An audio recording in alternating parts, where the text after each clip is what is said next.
Well, anyways, just got on my mind to share these thoughts for young people, like people that are 15, 16, 17, 18, 13, 14, 19, 20, stuff like that, just so you know.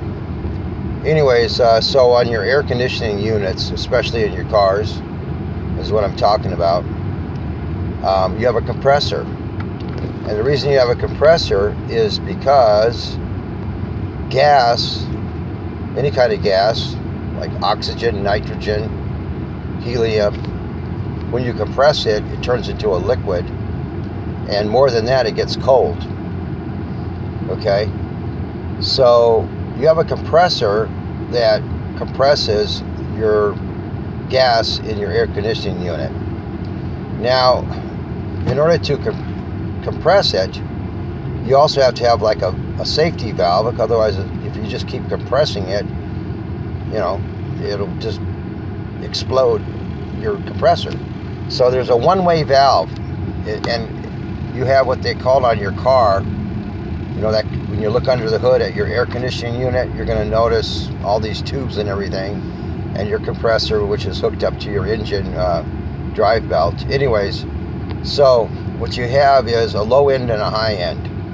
And the low end is, basically, and I might have this backwards, but it doesn't matter. You just have two ends, low end and high end. We'll call the low end the compressor end. And so the gas gets compressed, and then it's allowed to escape through a one-way valve, which is to say things can go through it one way but can't come back the other way, the same way, So once it's compressed and gets cold, it goes through the valve, little, rubber metal valve, and it goes into these pipings that circulate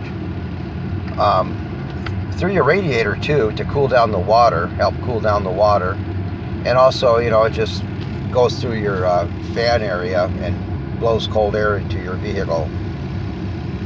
And the reason I wanted to share this is when you first get in your car, the gas has to be compressed before it gets cold.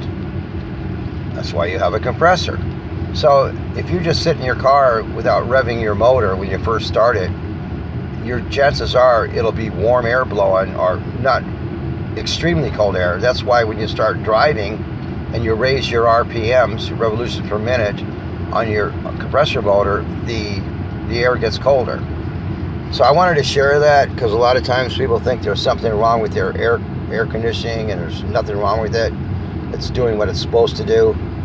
You have to raise your pressure in your compressor area by,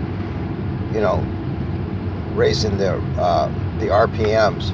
The other thing to keep in mind is when your air conditioning does go bad, you get some shady mechanics, and they'll talk you into a $2,500, $3,000 air conditioning repair. And really what's probably wrong is your little tiny valve, which is like, $20 or less, and you could put it in yourself, honestly.